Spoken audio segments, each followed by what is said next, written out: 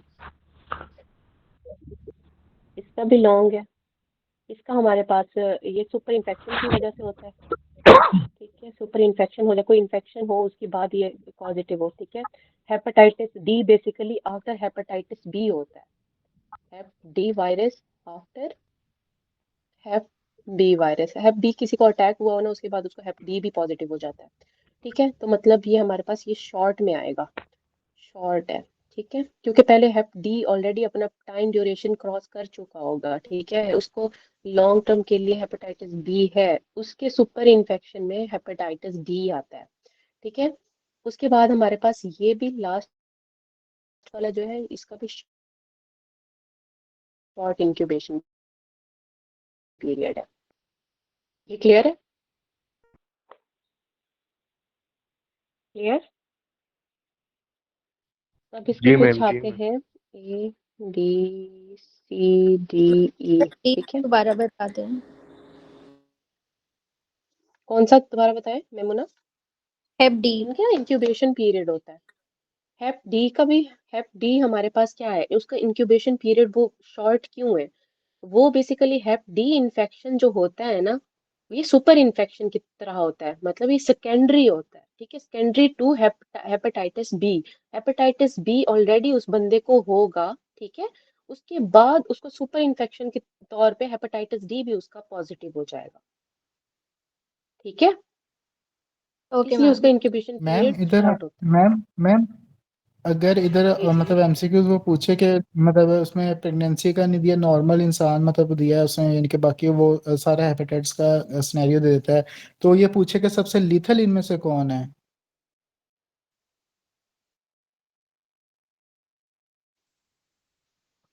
सबसे हेलो, सबसे लीथल कौन है इसमें से, मतलब जो डेथ कॉज करेगा।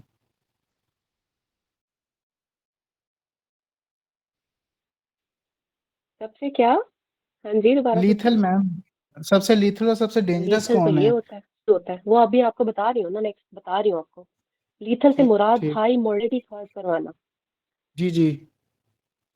मैं आपको बताती हूँ ना, सबसे लीथल ये होता है क्योंकि हाई मोर्टेलिटी कॉज ये करवा रहा होता है ई वाला, वो उसकी रीजन मैं अभी आपको बताती हूँ, ठीक है। ठीक है मैम, ठीक, ओके। अभी हम नेक्स्ट चल रहे हैं, मैं आपको सारा कवर करवा रही हूँ, ठीक है, इनके सारे पॉइंट्स मैम वो कवर करवा रही हूँ। प्रेगनेंसी में लीतल है। अब क्लिनिकल कोर्स में हम क्या क्या होता है, क्लिनिकल कोर्स में ये हमारे पास ए से प्रेगनेंसी में भी लीथल है और वैसे भी लीथल है, ठीक है। वो मैं बताती हूँ ना, अभी उसका प्रोग्नोसिस भी बताती हूँ कि कैसे प्रोग्नोसिस होते हैं, प्रोग्नोसिस की तरफ अभी आते हैं हम। अभी हम क्लिनिकल कोर्स कवर कर लें, ठीक है। क्लिनिकल कोर्स हमारे पास क्या है, ए से एक्यूट याद रखना है, ये एक्यूट है, ठीक है, एक्यूट, और ये सेल्फ लिमिटिंग होता है। ठीक है, acute and self limiting, short period के लिए। ठीक है, शॉर्ट पीरियड है। उसके बाद ये हमारे पास क्या है कि ये शुरू किसी सीरम सिकनेस की वजह से हो सकता है। सीरम सिकनेस हुई भी हो पेशेंट को, ठीक है, लाइक फीवर हुआ हो, आर्थ्रेल्जिया, ठीक है, या रैश। ये बेसिकली कार्सिनोमा की तरफ प्रोग्रेस कर सकता है, प्रोग्रेस टू कार्सिनोमा। ठीक है, प्रोग्रेस टू कार्सिनोमा। फिर इसकी बात आ जाती है, सी से याद रखना है। ए से हमने एक्यूट याद रखा था, सी से क्रोनिक याद रखेंगे। क्रोनिक, ठीक है, क्रोनिक में प्रोग्रेस टू ये क्रोनिक में भी आ रहा होता है। ठीक है, और साथ में हमारे पास ये सिरोसिस कॉज करवाता है, सिरोसिस और कार्सिनोमा। ये 3 सी याद रखने हैं इसके लिए, सी फॉर 3 सीज। ठीक है, उसके बाद है हमारे पास ये क्या है, ये इसका सेम प्रोसेस होता है विद हेपेटाइटिस बी, क्योंकि एज अ सुपर इन्फेक्शन भी आ रहा होता है ना, सिमिलर एज बी वायरस। फिर इसका क्या होता है क्लिनिकल, ये हमारे पास as a fulminant expectant pregnant women के अंदर आता है, प्रेग्नेंट वुमेन के आता है। ठीक है, ये फुलमिनेंट हेपेटाइटिस होता है जो कि प्रेग्नेंट लेडीज के अंदर आता है, जो एक्सपेक्ट कर रही होती हैं, एक्सपेक्टेंट्स में। ठीक है, ये उसके अंदर आता है, एक्सपेक्टेंट्स के अंदर। फिर आता है हमारे पास इसकी प्रोग्नोसिस क्या क्या है, प्रोग्नोसिस। ठीक है, इसकी गुड प्रोग्नोसिस है। ठीक है, गुड प्रोग्नोसिस है। अब ये हेपेटाइटिस ए का जब सिनेरियो आएगा ना, कोई रेहड़ी रेहड़ी लगाई हुई होगी, कोई छोले वाला होगा, ठीक है, साथ में वो कह देते हैं छोले बेच रहा है, छोले खा लिए मैंने, कोई स्ट्रीट फूड खा लिया मैंने। ठीक है, स्ट्रीट फूड खा लिया, बेसिकली छोले नान चने ऐसे ऐसे वाला सिनेरियो उठा के दे देते हैं। तो छोले नान चने कहीं पे भी आंखें बंद करके हेपेटाइटिस ए को सोचना है, उसके रिलेटेड चीजों को सोचना है। ठीक है, तो ये हमारे पास गुड इसका प्रोग्नोसिस है, क्योंकि ये होता भी शॉर्ट, इसका इंक्यूबेशन पीरियड है। ठीक है, और ये सेल्फ लिमिटिंग होता है। ठीक है, सेल्फ लिमिटिंग होता है, एक्यूट होता है ये। तो हमारे पास इसका गुड प्रोग्नोसिस हुआ। अब यहाँ पे जो बी है, ठीक है, इसके भी दो होते हैं, एक एडल्ट्स के लिए होते हैं, एक नियोनेट्स के लिए होता है। ठीक है, एडल्ट्स में फुल रेजोल्यूशन हो जाती है। ठीक है, लेकिन नियोनेट्स में पुअर प्रोग्नोसिस होता है। ठीक है, पुअर प्रोग्नोसिस है। अब यहाँ पे हमारे पास जब सी की बारी आती है, सी में हमारे पास क्या है, क्रोनिक हेपेटाइटिस में ये डेवलप हो जाता है, ये क्रोनिसिटी आ जाती है, मतलब इसका ये ना क्रोनिक फेज में चला जाता है। इसका भी अच्छा प्रोग्नोसिस नहीं है, मतलब इसका मिडिल कह लो, कोई मिडिल प्रोग्नोसिस है इसका।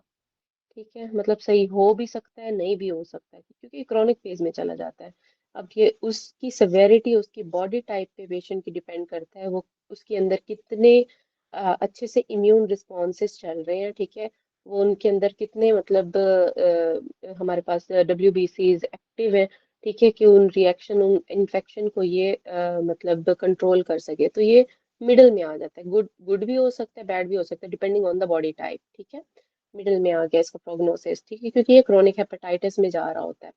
फिर ये इसका प्रोग्नोसिस हमारे क्या है, इसका वर्स प्रोग्नोसिस है। हेपेटाइटिस प्रोग्नोसिस के लिहाज से बहुत बुरा है। ठीक है, फिर आता है हमारे पास इसका वर्स्ट वर्स्ट इसका भी वर्स्ट प्रोग्नोसिस है।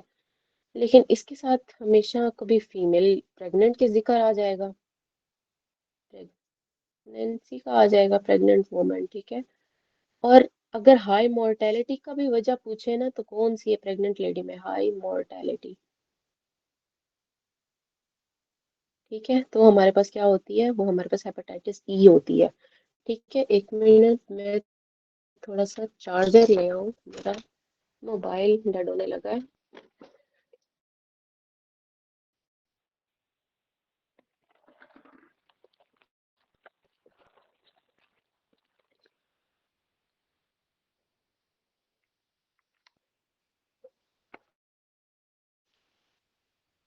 ठीक हो गया तो मतलब हमारे पास प्रोग्नोसिस कैसे कैसे आ गए।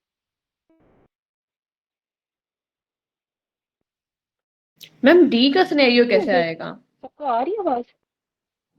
क्या हुआ? डी का सिनेरियो कैसे आएगा? बी का scenario for ma'am prognosis? D का, सर एक मैम दफा नहीं डी का इनका सिनेरियो क्विक क्या है, रिव्यू क्या दे देंगे पूछेगा वो? अच्छा, बी का सिनेरियो, बी के एमसीक्यूज बेसिकली होते यही है डी, कि कोई वो सेक्सुअली रिलेटेड दे देते हैं कि सेक्सुअली एक्टिव कोई मैम वोमेन डी। आ गई है, ठीक है। डी, अच्छा डी का इतना एसएच कभी आया नहीं है। डी को ना हम वैसे ही होला हाथ रखते हैं क्योंकि ये बी बी इसको मेनली कॉज करवा रहा होता है ना डी को, जी ठीक मैम। है। बी के बाद डी डी आ रहा होता है। बी को इतना सिनेरियो वाइज नहीं आता एमसीक्यूज, ठीक है, क्योंकि B is totally a copied of B. जो डी है ना वो इसकी कॉपी कर रहा होता है, लेकिन ये आरएनए वायरस होता है, ये डीएनए वायरस होता है। इनका ये डिफरेंस आ जाता है, ठीक है। बाकी तकरीबन सारी चीजें सेम आ रही होती हैं। इसके अंदर नियोनेटल के पुअर प्रोग्नोसिस होता है, ये होल ही वर्स प्रोग्नोसिस के साथ आ रहा होता है।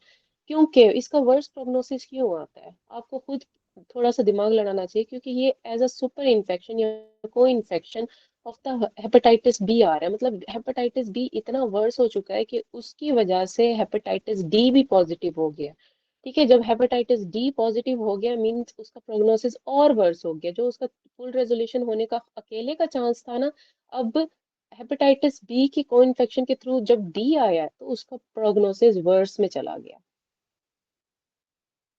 ठीक है। जी मैम। चलिए, मैडम सी की प्रोग्नोसिस दोबारा बताएं।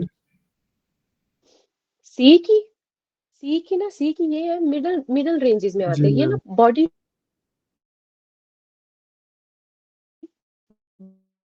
डिपेंड कर रहा होता है कि ये मतलब किसी की बॉडी कैसे रिएक्ट करती है कोई भी इन्फेक्शन के थ्रू। अब कभी आप लोगों ने एज अ मतलब हाउस जॉब आप लोगों ने की हो कि किसी पेशेंट के ऊपर एक एंटीबायोटिक वर्क कर रही होती है, ठीक है, किसी वही सेम एंटीबायोटिक दूसरी बॉडी के ऊपर इतनी अच्छी रही होती है, तो फिर उसकी हम पोटेंसी चेंज कर देते हैं एंटीबायोटिक की। ये आप लोगों को कॉन्सेप्ट, ठीक है। क्योंकि इस बॉडी के अंदर शायद वो सेंसिटिव ना हो, मतलब इतना सेंसिटिव मतलब एक्ट ना कर रही हो, ठीक है। वो उसको कैप्चर कर जाती है। वो उसकी ना उसने इतनी कोई एंटीबायोटिक्स पहले जिंदगी में नहीं लिए होते कि वो उसको ना टॉलरेंस लेवल कम हो गया हो, तो मतलब इसके ऊपर एक्ट कर जाएगी। लेकिन इसके अंदर कभी दूसरी बॉडी के अंदर फीचर ये आ जाता है कि वो उसने इतनी जिंदगी में एंटीबायोटिक्स लिए हैं कि वो उसकी पावर ही खत्म हो गई है, ठीक है। तो हमने दूसरी हाई पोटेंसी मेडिकेशन उनको देनी होती है। ये बॉडी डिपेंड, ये बॉडी के ऊपर स्ट्रक्चर के ऊपर डिपेंड, उसके अंदर किस तरह की मतलब इम्यूनिटी है, किस तरह के उसके डब्ल्यू रहे हैं, किस तरह की उसकी मतलब अगर इम्यूनिटी स्ट्रांग होगी तो मतलब वो गुड प्रोग्नोसिस की तरफ चला जाएगा बंदा। अगर उसकी इम्यूनिटी खराब होगी तो वो बैड प्रोग्नोसिस के अंदर चला जाएगा। ये मिडिल रेंज में फॉल कर रहा होता है depending on the body type,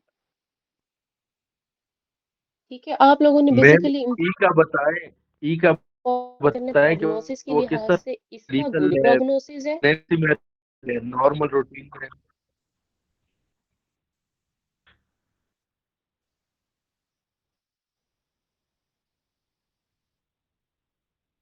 मैं आपको बताती हूँ लीथल हम क्यों कहते हैं इसके अंदर, क्योंकि ये हमारे पास हाई मोर्टेलिटी कॉज करवाता है। मोर्टेलिटी, मरना, सबसे ज्यादा मोर्टेलिटी रेट।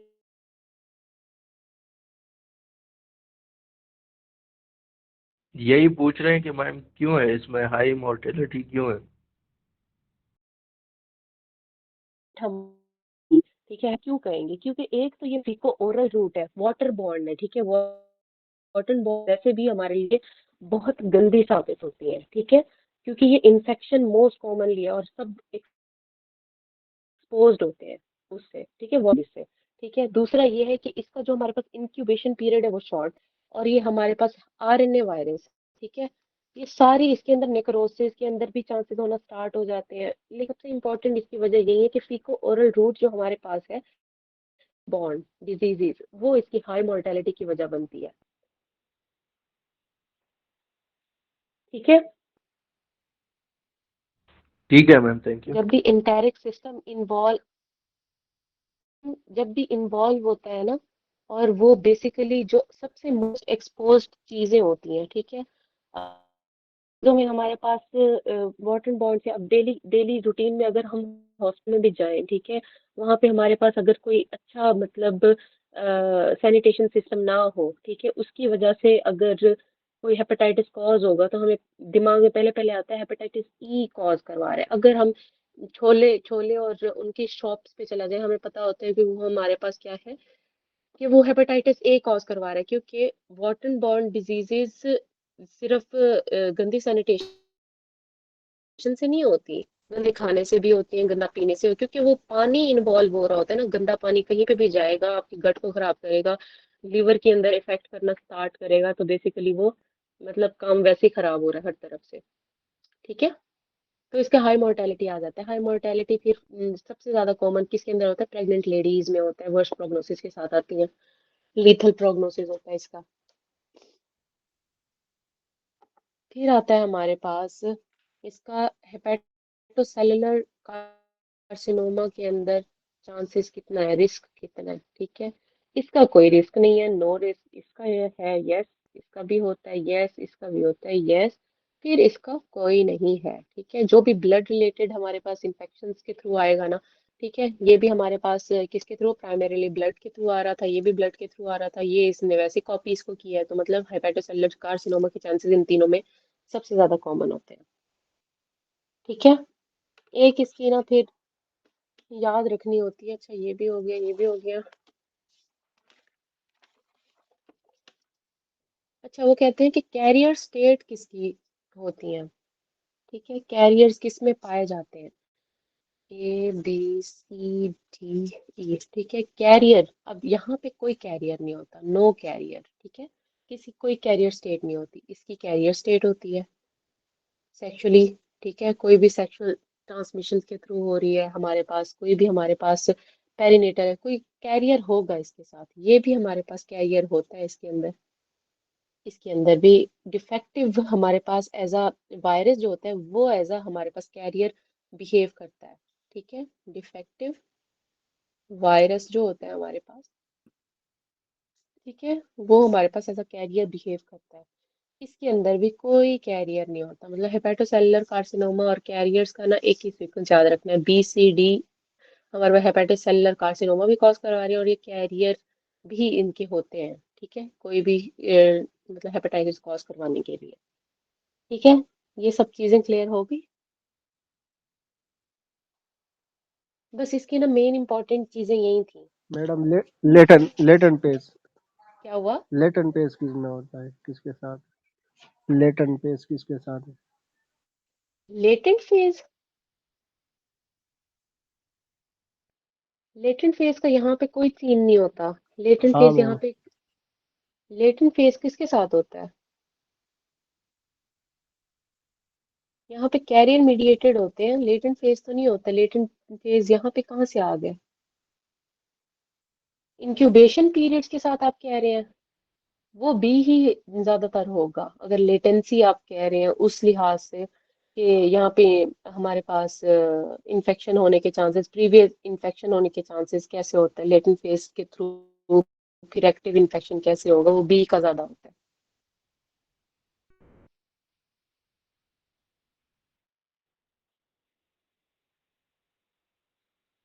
ये क्लियर हो गए सारे हेपेटाइटिस इनके? फिर आपने शायद वो वाली सारी चीजें डॉक्टर नम्रा ने करवा दी होंगी आपको, हेपेटाइटिस बी की ना सारी वो H B S A G, H B E A G के साथ रेलिवेशन, infectivity, incubation period, window period, acute infection, chronic infection, ये सारा करवाया है डॉक्टर नम्रा ने?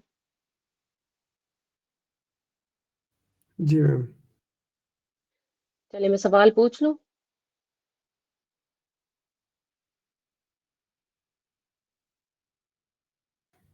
पूछ लो सवाल मैम। पूछ लूं? जी मैम, पूछ लिया। अच्छा, अच्छा। विंडो पीरियड में हमारे पास क्या चीजें हमारे पास होती हैं पॉजिटिव? सिर्फ कोर एंटीबॉडी, वो भी आईजीएम। ठीक है, और? बस। एंटीबॉडी पॉजिटिव होती है विंडो आज पीरियड। आज आज एक्सेप्ट आईजीएम।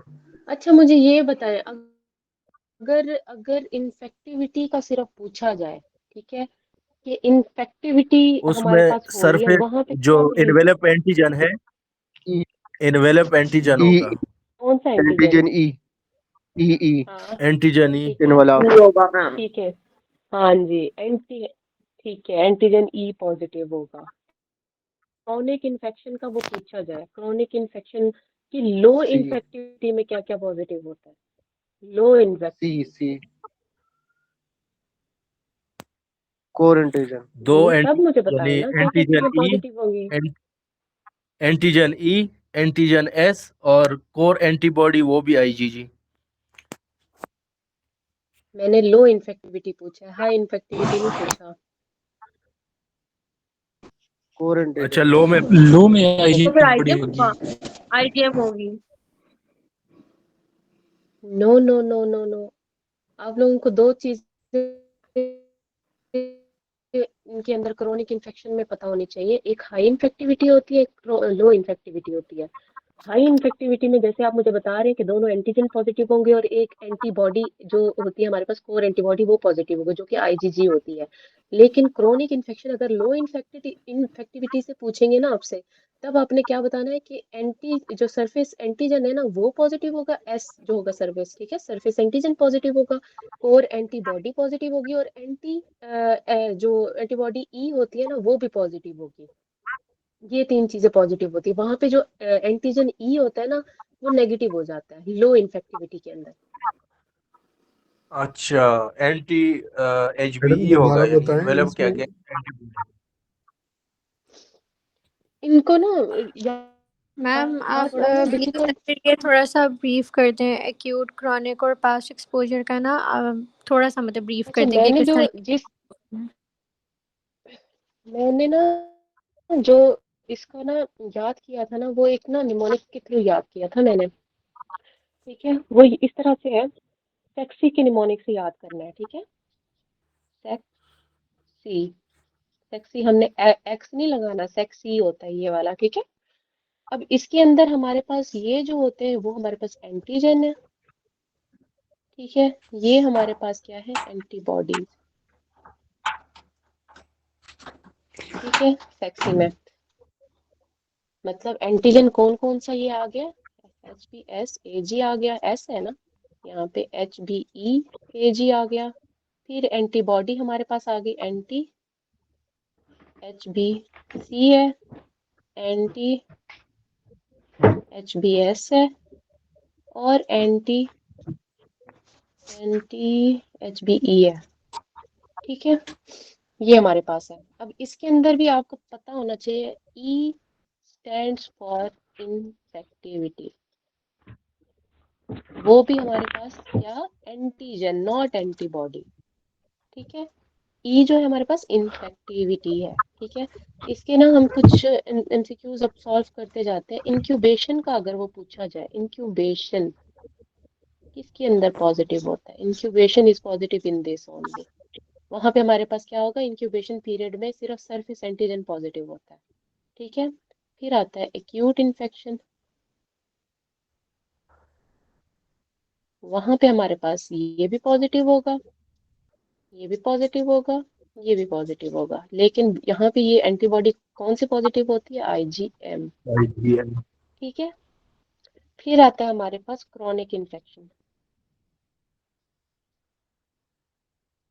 ठीक है, यहाँ पे हमारे पास ये भी पॉजिटिव है और ये हमारे पास हाई इन्फेक्टिविटी है, मैम आपने इन्फेक्टिविटी। एक्यूट इन्फेक्शन में एंटी एचपीसी भी बताया पॉजिटिव। कोर वो होती है, आईजीएम होती है, ठीक है। अब यहाँ पे हमारे पास नेक्स्ट आता है ये क्रोनिक इन्फेक्शन का हाई इन्फेक्टिविटी पीरियड, यहाँ पे हमारे पास दोनों एंटीजन पॉजिटिव होंगे, फिर हमारे पास ये भी पॉजिटिव होगी लेकिन आई जी जी होती है यहाँ पे। अब यहाँ पे क्रोनिक इन्फेक्शन लो इन्फेक्टिविटी हो तो यहाँ पे क्या होगा, यहाँ पे हमारे पास सरफेस एंटीजन तो पॉजिटिव होगी, ठीक है, और साथ में ये भी पॉजिटिव होगी, कोर एंटीबॉडी IgG ये पॉजिटिव होगी। लेकिन यहाँ पे हमारे पास एक और चीज पॉजिटिव होती है जो कि एंटी HBE आ जाती है, ठीक है, एंटी HBE भी पॉजिटिव होगी, हमारे पास कोर ये जो एंटीबॉडी है ये भी पॉजिटिव होगी, और साथ में हमारे पास सरफेस एंटीजन पॉजिटिव, ये नेगेटिव हो जाता है, ये नेगेटिव हो जाता है, ये भी वैसे ऑलरेडी नेगेटिव है। क्लियर? जी। फिर आता है हमारे पास सेक्सी के अंदर, ठीक है, ये सेक्सी तो आप लोगों को हमारे पास विंडो पीरियड में क्या क्या पॉजिटिव है। विंडो पीरियड में आपको ये पता होना चाहिए, एक हमारे पास कोर एंटीबॉडी पॉजिटिव होती है जो कि IgM होती है, ठीक है, और साथ में ये भी पॉजिटिव होती है, एंटी HBE भी पॉजिटिव होगा, ठीक है। फिर आता है हमारे पास इम्यूनाइज्ड और रिकवरी फेज, ठीक है, इम्यूनाइज्ड में क्या मतलब, इम्यून फ्रॉम वैक्सीनेशन, ठीक है, वैक्सीनेशन के MCQs बहुत आते हैं, वैक्सीनेशन इसमें क्या क्या आपको पॉजिटिव होता है, यहाँ पे हमेशा सिर्फ एक चीज याद रखनी है जो कि ये है S antibody, anti HBS, S. ठीक है, ये पॉजिटिव होती है वैक्सीनेशन के केस के अंदर, ठीक है, इम्यून फ्रॉम वैक्सीनेशन। फिर आता है हमारे पास रिकवरी फेज क्या होता है, रिकवरी फेज के अंदर हमारे पास ये तीनों एंटीबॉडीज पॉजिटिव होंगी, तीनों एंटीबॉडी, लेकिन रिकवरी का लफ्ज कहीं पे भी आएगा तो वो IgG एंटीबॉडी होती है, तो सॉरी जी होती है, ये जी है, IgM नहीं है, ठीक है, एंटी आई। जब भी रिकवरी का आता है ना, कि रिकवरी कैसे होती है, रिकवरी का पता कैसे चलता है, वहां जब रिकवरी हो जाती है ये तीनों के तीनों एंटीबॉडीज वहां पे पॉजिटिव हो जाएंगी, ठीक है, और वो भी एंटीबॉडीज कौन सी होती है, जो हमारे पास C की कोर एंटीबॉडी होती है ना, वो IgG पॉजिटिव होगी उसके अंदर। फिर कोई पास्ट एक्सपोजर की बात आती है, ठीक है, पास्ट एक्सपोजर, ठीक है, कोई प्रीवियस इन्फेक्शन हुआ हुआ, ठीक है, तो इम्यून फ्रॉम प्रीवियस इन्फेक्शन कैसे होगा, इम्यून है ना, इम्यून फ्रॉम, तो यहाँ पे हमारे पास क्या होता है, यहाँ पे C पॉजिटिव हो जाएगा और ये भी पॉजिटिव हो जाएगा, S भी पॉजिटिव हो जाएगा, ठीक है। ठीक है मैम, बहुत जबरदस्त समझाया आपने। इंज ना कहो, मेरे अपने थोड़े बहुत रटे होते हैं, बहुत जबरदस्त तो नहीं, हाँ, समझाने के तौर पे मतलब, हाँ हम रट्टा बहुत अच्छा लगाते हैं, तो हम नहीं रट्टा मैम, अच्छा इससे लगवा इससे पहले हमें वो रफ़ी का टेबल मुझे आता था, सकते ये हैं। बाकी चीज़ें आपने ऐड करवा दी, जिस तरह क्रोनिक में लो इन्फेक्टिविटी, हाई इन्फेक्टिविटी, ये कुछ न्यू पॉइंट थे ना, हम्म इंक्यूबेशन वाला, रिकवरी वाला। हम्म जी हम्म मैडम, मुझे भी पता नहीं ठीक है, था, और अभी जब पता भी, चला है इसका। चलें कोई नहीं, हर कोई हर किसी से अपनी नॉलेज जैसे शेयर करेगा, कोई ना कोई पॉइंट तो ऐड अप होगा ही ना, ठीक है। बिल्कुल। मुझे अभी भी पता नहीं चला, ये आप लोगों ने मुझे समझाना है ग्रुप में। वाह डिम्पल वाह, वाह डिम्पल वाह, डिम्पल आपको हम मिस कर रहे थे, आपने लेक्चर स्टार्ट नहीं किया, स्टार्ट में हमें ज्वाइन नहीं किया, हम सब आपको मैं मिस कर लेट रहे थे। आया मैम, लेट अच्छा, लेट हुआ मैम आज। डिम्पल कोई लड़का है। मसला नहीं है, चलो ये डिम्पल लड़का है, तो भी जान भी हमारे पास लड़का है। यार डिम्पल को नहीं पता, हम लोग भी। चलो, खतरनाक लड़का है, ये सब खतरनाक। चीजें हमारी ना, ये सब चीजें हमारी आज ना GIT कवर हो गई है, ठीक है, कोई इसमें कोई सवाल हो आप लोगों का। नहीं मैम, नहीं है। अच्छा, एक और MCQs आता है, एक और चीज भी आप सुनते जाओ, ठीक है, इसी इसी से रिलेटेड, हेपेटाइटिस से रिलेटेड वो MCQs दे देते हैं कि ना, डेल्टा एंटीजन होता है, डेल्टा एंटीजन, अब हम पढ़ते तो ये दो एंटीजन है ना, कि एक हम पढ़ रहे हैं ये HBS पढ़ रहे हैं, HBE पढ़ रहे हैं एंटीजन, ठीक है। क्या भी होता है, डेल्टा भी याद रखना, delta antigen in case of hepatitis antigen. वो पॉजिटिव कब होगा? वो पॉजिटिव होता है कोई सुपर इन्फेक्शन हो, एम हेपेटाइटिस डी में। ठीक है, विद, हाँ जी, विद सेवेरिटी ऑफ डिजीज। ये एमसीक्यूज आता है, ये एसकेज में 2-3 दफा आया हुआ है। तब हमारे दिमाग में सिर्फ यही आता है, वहां पे एंटीजन तो हमने 2 पढ़े हैं, ये डेल्टा एंटीजन कहाँ पे पॉजिटिव आ गया? एक डेल्टा एंटीजन भी होता है, लेकिन वो in case of super infection आ रहा होता है with severity of disease.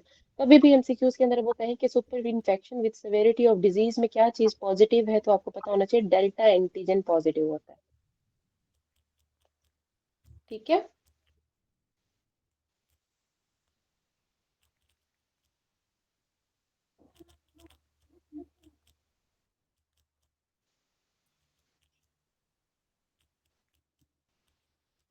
Ma'am ये एंटीजन वाला 2 पिक्चर शेयर करो ग्रुप में काइंडली।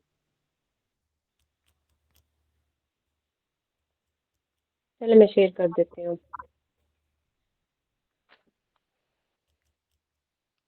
और कुछ तो नहीं समझ, ये सारी क्लियर है? मेमूना, मैडम ये आयशा डेल्टा का पॉइंट और दोबारा एक कौन है? दफा रिपीट करें। डेल्टा का यस एमसीक्यूज ये मैम। आता है कि वहां पे एमसीक्यूज ये दिया होता है कि ना हेपेटाइटिस बी का एक हमारे पास कैंडिडेट है, उसको super infection with the severity of disease है, ठीक है, super infection with the severity of disease. तो हमारे पास वो डेल्टा एंटीजन पॉजिटिव होता है। डेल्टा एंटीजन का मतलब ही क्या है? मतलब वो हेपेटाइटिस बी के साथ आ रहा है ना, सुपर इन्फेक्शन में आ रहा है, तो वहां पे डेल्टा एंटीजन आ जाता है। हम पढ़ते तो सारे हेपेटाइटिस बी के साथ है ना, लेकिन हेपेटाइटिस बी का एमसीक्यूज आएगा, लेकिन वो साथ में वो दे देते हैं कि सुपर इन्फेक्शन आ रहा है। सुपर इन्फेक्शन का मतलब क्या है? मतलब हेपेटाइटिस डी की इन्वॉल्वमेंट आ रही है। हेपेटाइटिस डी की जब भी इन्वॉल्वमेंट हेपेटाइटिस बी के साथ आएगी, तो वहां पे पॉजिटिव क्या आएगा? डेल्टा एंटीजन पॉजिटिव हो जाएगा, सही है। Okay ma'am. हर चीज को ना, जो अभी मैंने सारी चीजें पढ़ाई है ना एमसीक्यूज, वो आप लोगों को पता होना चाहिए कि हेपेटाइटिस डी का कैसे, मतलब वो रिलेट करके एमसीक्यूज दे सकते हैं। वो इसी तरह देते हैं कि हेपेटाइटिस बी का कैंडिडेट है, उसको सारी चीजें, मतलब बी सरफेस एंटीजन भी दे देते हैं, हेपेटाइटिस ई भी दे देते हैं, ये HBE एंटीजन भी दे देते हैं, वो भी हमारे पास पॉजिटिव आ रहा है, ठीक है। और साथ में उसको सुपर इन्फेक्शन हो गया है। सुपर इन्फेक्शन का मतलब ही दिमाग में आपको क्लिक करना चाहिए कि हेपेटाइटिस डी हो गया उसको साथ, ठीक है। तो वहां पे आपकी क्या चीज और पॉजिटिव होगी? डेल्टा एंटीजन पॉजिटिव हो जाएगा।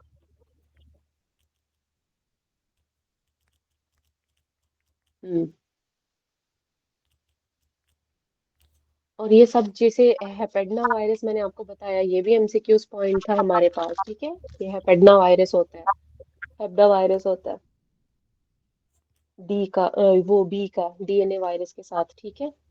और ये डेल्टा वायरस कौन सा होता है? फ्लेवी वायरस कौन सा होता है? पिकोरना वायरस। एक बार वो वायरस के एमसीक्यूज बहुत ज्यादा आते हैं, ठीक है। वायरसेस भी करने हैं हमने, ये नहीं कि बैक्टीरियोलॉजी करके खत्म। बैक्टीरियोलॉजी का जब टॉपिक आएगा ना, तब मैं आपको वायरोलॉजी की थोड़ी बहुत क्लासिफिकेशंस के साथ आपको चीजें करवाऊंगी जो कि एमसीक्यूज में आती हैं, ठीक है।